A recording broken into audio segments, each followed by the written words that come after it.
Hello students. तो हम French revolution के बारे में पढ़ रहे थे। तो अब तक हमने देखा कि फ्रांस में राजा अब वो टैक्स बढ़ाने के लिए एक मीटिंग बुलाता है, लेकिन वहाँ पर जो थर्ड स्टेट है वो टैक्स बढ़ाने से मना कर देती है। वो ये क्या बोलती है कि उनको एक आदमी के लिए एक वोट का राइट चाहिए, लेकिन राजा इस बात के लिए मना कर देता है। तो थर्ड स्टेट के लोग वहाँ से असेंबली से बाहर चले जाते हैं और अपने आप को एक नेशनल असेंबली घोषित कर देते हैं।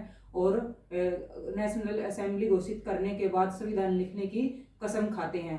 और वो एक संविधान लिखते हैं, लेकिन राजा संविधान को मान्यता नहीं देता। स्टार्टिंग में वो मना कर देता कि मैं किसी कॉन्स्टिट्यूशन को नहीं मानूंगा, लेकिन बाद में फ्रांस में ऐसी सिचुएशन हो जाती है कि राजा को जबरदस्ती कॉन्स्टिट्यूशन को एक्सेप्ट करना पड़ता है। और उसके बाद क्या होता है कि France becomes a constitutional monarchy. अब जो फ्रांस है वो एक संवैधानिक राजतंत्र बन गया है, यानी राजा का भी शासन है, लेकिन कॉन्स्टिट्यूशनल मोनार्की है अब, यानी संविधान भी बन चुका है। तो नेशनल असेंबली ने संविधान कब कंप्लीट किया? 1791 में कंप्लीट किया।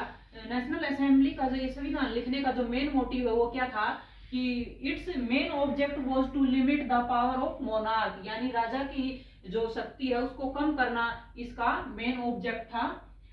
ये अब इन्होंने पावर को 3 इंस्टीट्यूशन में डिवाइड कर दिया था। तो ये 3 इंस्टीट्यूशन क्या थे?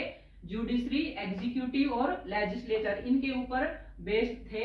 तो अब क्या था कि नेशनल असेंबली बनी थी। तो ये जो नेशनल असेंबली है ये कैसे बनी थी, इसको समझने के लिए हम देखते हैं कि यहाँ की जो जनता है उसको 2 पार्ट्स में डिवाइड कर दिया गया है। कौन कौन से पार्ट्स? एक तो है एक्टिव सिटीजन्स, यानी जिनको वोट का राइट है। दूसरे क्या है? पैसिव सिटीजन्स, यानी इनको वोट का कोई राइट नहीं है। तो एक्टिव सिटीजन्स में कौन लोग थे?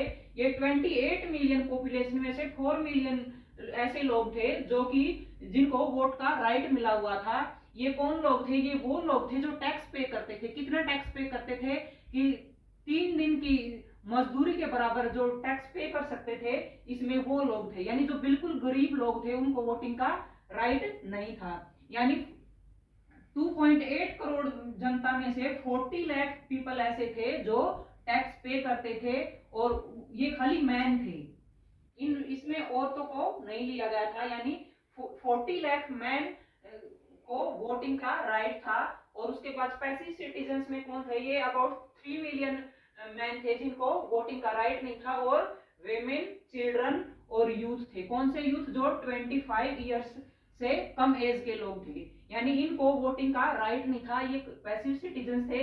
यानी अभी भी यहाँ के का जो संविधान बना था उसमें कमी थी कुछ ना कुछ, क्योंकि यहाँ पर बहुत सारी पॉपुलेशन ऐसी बच गई थी जिसको वोटिंग का राइट नहीं था। उसमें कौन कौन थे? उसमें औरतें थी, बच्चे थे, और 25 साल से कम एज के यूथ थे, और जो गरीब लोग हैं वो थे जिनको वोटिंग का राइट नहीं मिला। खाली जो टैक्स पेयर थे उनको, यानी 4 मिलियन पॉपुलेशन को ही वोटिंग का राइट मिला। तो ये जो 4 मिलियन लोग हैं ये किसको चुनते थे? ये 50,000 मैन इलेक्टर्स को चुनते थे, यानी इनके द्वारा निर्वाचित किए जाते थे। कितने? 50,000 आदमी इनके द्वारा निर्वाचित किए जाते थे। फिर ये लोग, तो ये नेशनल असेंबली के जो 745 मेंबर्स थे इनको कौन चुनता था? इनको ये 50,000 मैन जो कि 4 मिलियन के द्वारा निर्वाचित किए गए थे वो 745 मेंबर्स को इलेक्ट करते थे। और ये जो नेशनल असेंबली है उसका किसके ऊपर कंट्रोल था? जो एग्जीक्यूटिव में है, यानी कार्यपालिका को जो चलाते हैं वो कौन है? राजा है और उसके मंत्री हैं। लेकिन इनके ऊपर अब किसका कंट्रोल है? अब नेशनल असेंबली का कंट्रोल है। पहले क्या था कि राजा अपने सरकार अपने मन से चलाता था, लेकिन अब इनको राजा और राजा के मंत्री के ऊपर नेशनल असेंबली का कंट्रोल आ गया है। नेशनल असेंबली अब देखेगी कि राजा और जो मिनिस्टर हैं उनका जो काम है वो ठीक से चल रहा है या नहीं चल रहा है, ये लोग कुछ गड़बड़ तो नहीं कर रहे हैं। यानी नेशनल असेंबली अब इसके ऊपर कंट्रोल है। तो ये जो 40 लाख पीपल थे इनके द्वारा अब जज को भी चुना जाता था। तो यानी अब इसके बेस पे ये सरकार बनी थी, जुडिशरी, एग्जीक्यूटिव और लेजिस्लेचर। यानी इनकी अभी भी संविधान बन गया, लेकिन अभी भी कुछ गड़बड़ बची है, क्योंकि बहुत सारी ऐसे जनता यहाँ पर पैसिव बच गई, यानी जिनको वोटिंग का राइट ही नहीं मिला। तो ये जो नेशनल असेंबली थी वो इनडायरेक्टली इलेक्टेड की जाती थी, यानी अब अप्रत्यक्ष रूप से चुनी जाती थी।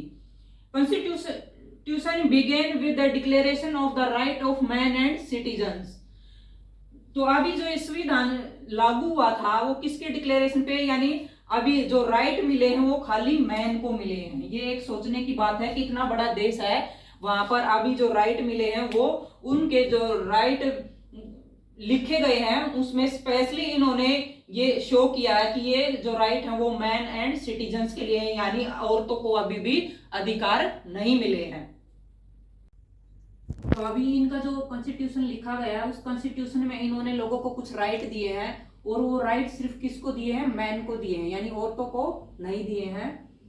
तो वो मैन को जो राइट दिए गए हैं वो क्या है, वोटिंग का राइट है, और उन्होंने और कुछ राइट दिए जो कि लोगों को जन्म से ही अभी ये राइट मिल गए हैं, यानी कोई भी अगर पैदा होगा तो पैदा होते ही उसको ये राइट है। क्या क्या राइट है वो, राइट टू लाइफ, यानी अब सभी को अपने जीवन जीने का अधिकार है। फ्रीडम ऑफ स्पीच, यानी अब स्पीच देने का भी राइट है, अपनी मनमर्जी से लोग अपने विचार व्यक्त कर सकते हैं।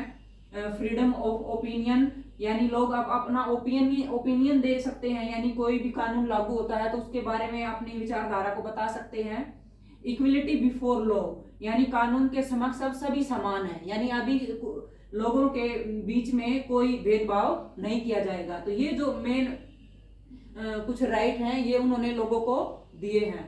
तो ये जो राइट है वो नेचुरल एंड इनअलाइनेबल है, यानी अहरणीय है। इनअलाइनेबल मतलब इनको कोई जबरदस्ती छीन नहीं सकता।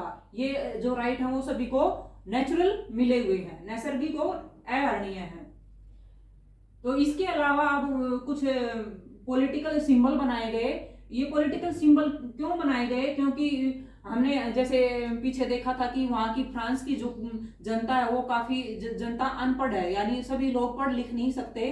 तो उनको कैसे पता चले कि उनके देश में क्या क्या चल रहा है, यानी अभी जो संविधान लागू हुआ है तो उसमें लोगों को क्या क्या छूट मिली है, तो उन सब को, ताकि जो अनपढ़ लोग हैं वो भी समझ सकें, तो उसके लिए कुछ सिंबल बनाए गए। क्योंकि जो सिंबल है या जो चित्र है या मूर्ति है उनको तो अनपढ़ लोग भी देख सकते हैं और समझ सकते हैं, इसलिए ये उनको समझाने के लिए कुछ सिंबल बनाए गए। उस टाइम पर जो चित्रकार, फेमस चित्रकार थे, उन्होंने ये सिंबल बनाए लोगों को समझाने के लिए। तो क्या क्या सिंबल थे, द ब्रोकन चेन, तो ऐसे टूटी हुई चेन दिखाई गई है, वो किस चीज का साइन है कि अब हम फ्री हो गए हैं, यानी किसी को भी अगर कैद में पकड़ा जाता है तो उसको चेन से बांधा जाता है, यानी वो अभी ये जो टूटी हुई चेन है वो स्वतंत्रता को दिखा रही है, यानी अब हम किसी के अधीन नहीं है, स्वतंत्र हैं।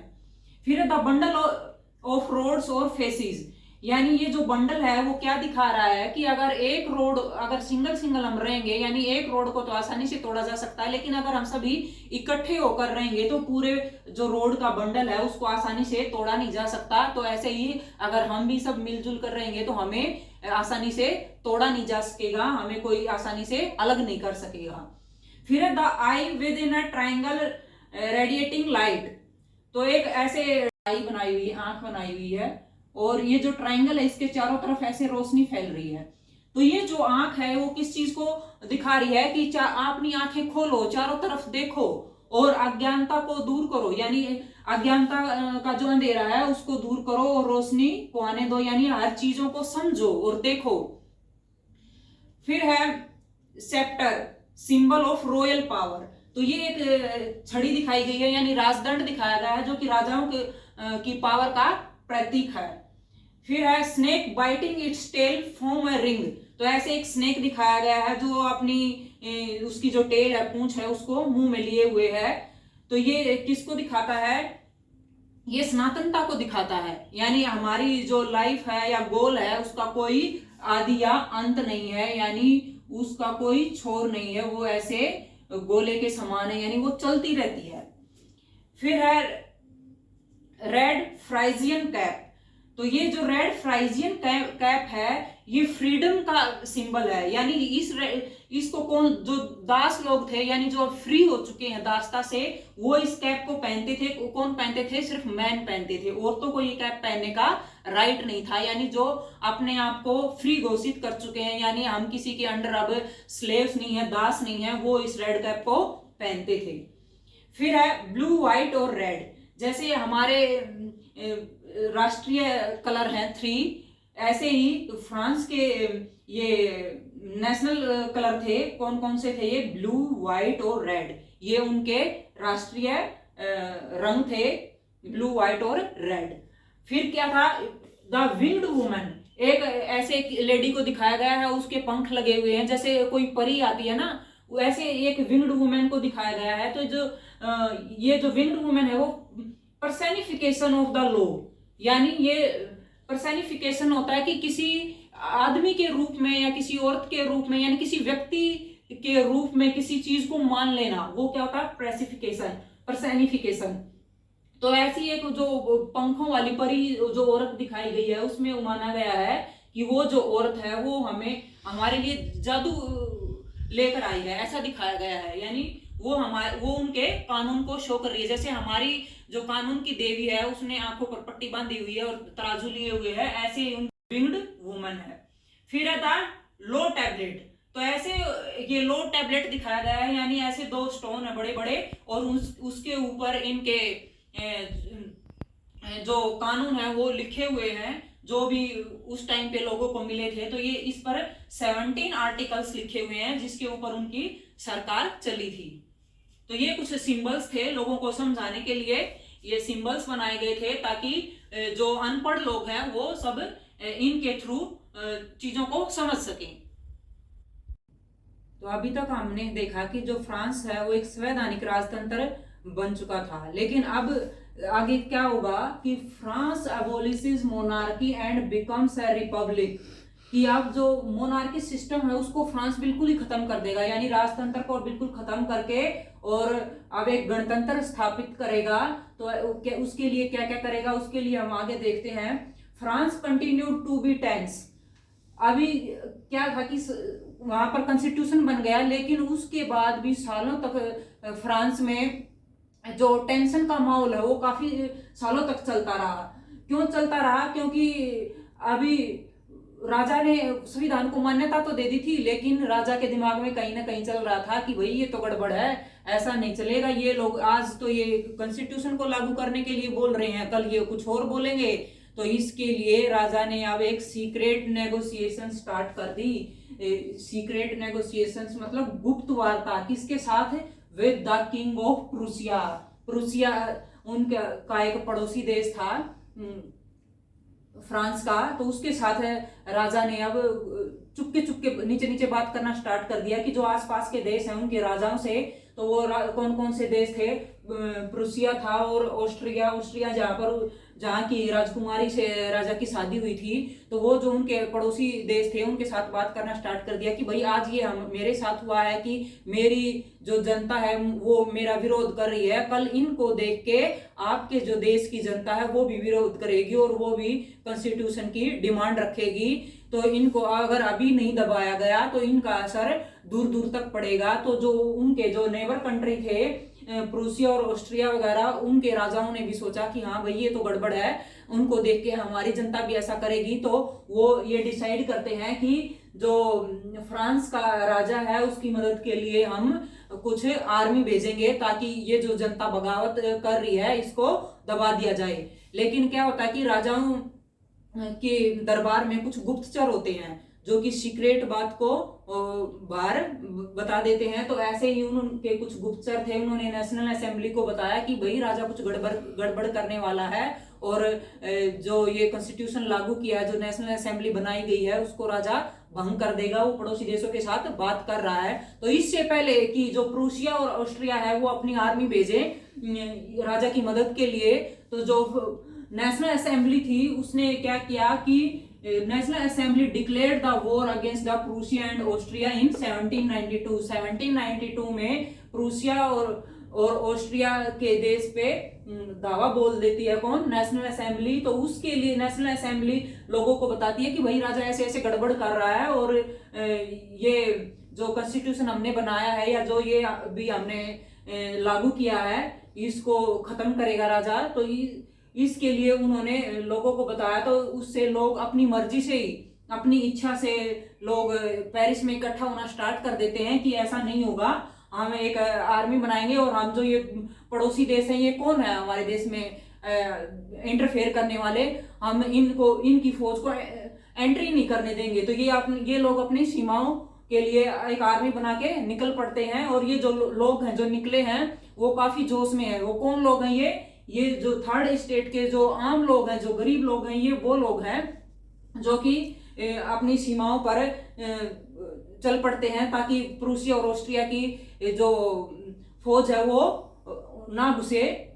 तो उसके लिए ये जो लोग निकले हैं वो देशभक्ति के गीत गा रहे हैं। तो ये जो लोग हैं वो देशभक्ति के गीत गाते हुए निकल रहे हैं। तो ये लोग कहाँ से निकले थे? मर्साइल से निकले थे। तो इन्होंने एक गीत गाना शुरू किया जिसको मर्सिलेस बोलते हैं। तो ये जो गीत है वो किसने बनाया? रोजेट डे लेस्ले ने ये गीत लिखा था। ये एक पोइट था रोजेट डे लेस्ले। इन्होंने ये मर्साइल्स गीत लिखा जो कि आगे चलकर इनका देशभक्ति का यानी राष्ट्रभक्ति का गीत बन जाता है। जैसे कि हमारा राष्ट्रगान है या हमारा वंदे मातरम है, ऐसे ही उनका ये नेशनल एंथम बन जाता है बाद में आगे चलकर। आज भी जो फ्रांस का नेशनल एंथम है वो यही है। तो ये जो लोग हैं वो काफी जोश में हैं, नेशनल एंथम गाते हुए जा रहे हैं और ये अपनी सीमाओं पर पहुंच जाते हैं। और तो ये प्रूसिया और जो ऑस्ट्रिया की जो सेना है उसको घुसने नहीं देते हैं। तो ये जो सिचुएशन चल रही है, तो उसके बाद जो ये रिवोल्यूशनरी कंडीशंस थी उसके कारण वहां पर फ्रांस में बहुत सारी इकोनॉमिक डिफिकल्टीज भी लोगों को फेस करनी पड़ती है। यानी अभी जो ये आम लोग थे, जितने भी ज्यादातर कमाने वाले लोग थे उनके घरों के, वो सभी सीमाओं पर चले गए हैं। तो जो परिवार चलाने का काम है यानी आजीविका का काम है वो कौन करेगा? तो ये आजीविका का कमाने का काम है वो औरतों के कंधों पर आ गया और औरतें अपनी जिम्मेदारी अच्छे से निभाती हैं। तो अब वहां पर क्या था कि बहुत सारी ऐसे बातें हो रही थी, यानी लोगों ने कल्बों में अड्डे जमाना स्टार्ट कर दिया था। वहां पर जो सरकारी नीतियां थी उनके बारे में बात करते थे और अपने विचारों के बारे में बात करते थे। तो यहाँ की जो गरीब जनता थी अब उसको ये लग रहा था कि जो भी पॉलिटिकल राइट्स हैं वो सिर्फ रिचर सेक्शन को मिले हैं, यानी अमीर लोगों को मिले हैं। जो गरीब लोग हैं उनको तो वोटिंग का कोई राइट ही नहीं मिला है। तो यानी अभी भी बहुत सारी कमियां हैं। तो क्रांति को ये चालू रखना चाहते हैं और ये चाहते हैं कि आगे चलकर हमें भी अपने लिए राइट चाहिए, हमें भी वोटिंग का राइट मिलना चाहिए। तो उसके लिए ये क्लबों में अड्डे जमाना स्टार्ट कर देते हैं। तो ऐसे बहुत सारे क्लब उस टाइम पर बनना स्टार्ट हो जाते हैं। तो द मोस्ट सक्सेसफुल क्लब वो जैकोबिन क्लब। तो उस टाइम पे जो ज्यादातर सक्सेसफुल जो क्लब था वो कौन सा था? जैकोबिन क्लब था ये। तो ये जो क्लब है इसका नाम जैकोबिन क्यों पड़ा? इस क्लब का नाम सेंट जैकब थे पेरिस में, वहां पर एक कॉन्वेंट था, उसके नाम पर इस क्लब का नाम जैकोबिन पड़ा। कॉन्वेंट क्या होता है? मठ टाइप में, यानी किसी भी एक धर्म से रिलेटेड लोग जहाँ इकट्ठा होते हैं, ये इस तरह की एक जगह होती है जिसको कॉन्वेंट बोलते हैं। तो ये इस कॉन्वेंट के नाम पर ये जैकोबिन क्लब का नाम पड़ा। तो जैकोबिन क्लब के जो लोग थे वहां पर उनका जो ये इस क्लब का जो लीडर था उसका नाम मैक्सिमिलियन रोबेस्फेयर था। तो ये जो रोबेस्फेयर था ये काफी सिंपल विचारों का लोग था। इसने लोगों को बताया कि जो ये नी ब्रीचेस वाली ड्रेस पहनते हैं, ये महंगे महंगे कपड़े पहनना, ये ऊंचे ऊंचे शौक रखना, ये सब ही वेस्ट है, ये सब खराब है और हमें बिल्कुल सिंपल कपड़े पहनने चाहिए। तो इसने लोगों को बताया कि ये बिल्कुल सिंपल कपड़े पहनेंगे और नी ब्रीचेस यहाँ पर नी पर कुछ ये ऐसे बांधते थे, ऐसे स्टाइलिश कुछ कपड़े होते थे। तो इसने बताया कि ये नी ब्रीचेस अब नहीं पहनेंगे। एक धारीदार ऐसे एक पतलून होती थी, वो धारीदार पतलून हम सब पहनेंगे जो कि बिल्कुल सिंपल होगी। और जो औरतें थी वो भी वैसे ही लाल धारी की कुछ ऐसे टाइप का कपड़ा था वो सब पहनना स्टार्ट करेंगे और बिल्कुल सिंपल जीवन जिएंगे। तो ये जो क्लब था इसमें क्या था कि औरतें हैं वो भी काफी एक्टिव मेंबर थी उस टाइम पे, यानी इस समय पर अब औरतें काफी एक्टिव हो चुकी थी। वो भी किस लिए एक्टिव थी? वो भी चाहती थी कि उन्हें भी पॉलिटिकल राइट्स मिले और उन्हें भी अधिकार मिले। तो Jacobin clubs came to be known as the sans culottes. जो जैकोबिन क्लब्स है इसको सैन क्लोटोस के नाम से जाना गया। सैन क्लोटोस तो सैन क्लूटोज जो थे वो विदाउट नीब रिचीज थे, यानी ये लोग नीब रिचीज नहीं पहनेंगे, इसलिए इनको सैन क्लूटोज के नाम से जाना गया। तो फिर उसके बाद 10 अगस्त 1792 को दे स्टोन द पैलेस ऑफ टुलेरिस। तो ये जो लोग हैं जैकोबिन क्लब्स के लोग, ये लोग जो रोटी के लिए जो काफी दाम बढ़ गए थे फूड ग्रेन के, तो उसके लिए ये पेरिस में एक धावा बोलने का डिसाइड करते हैं कि वहां पर ये जो प्राइस बढ़े हुए हैं तो वो उनका विरोध करेंगे। तो उन्होंने वहां पर ट्यूलेरिस का एक पैलेस था उसके ऊपर दावा बोल दिया, और राजा के जितने भी गार्ड्स वगैरह थे, उसकी जो लोग थे, उन सबको मार दिया गया, और जो शाही परिवार है उसको कैद में डाल दिया, उन सबको पकड़ लिया गया। कई घंटों तक राजा को भी कैद में रखा गया, और फिर शाही परिवार को जेल में डाल दिया गया, और वहां पर जो ये मोनार्की सिस्टम था उसको खत्म कर दिया गया, और अब जो फ्रांस है वो पूरी तरह से रिपब्लिक बन चुका था। रिपब्लिक क्या होता है कि जहां पर जो शासक है वो जनता के द्वारा डायरेक्टली चुना जाता है, यानी लोगों के द्वारा चुनी हुई सरकार और शासक होता है, वो क्या होता है, रिपब्लिक होता है। तो अब फ्रांस में पूरी तरह से गणतंत्र स्थापित हो चुका था। तो आई होप यहाँ तक आपको ये सब समझ आया होगा, और मेरी वीडियो को लाइक करना, मेरे चैनल को सब्सक्राइब करना मत भूलना, और शेयर जरूर करना। Thank you.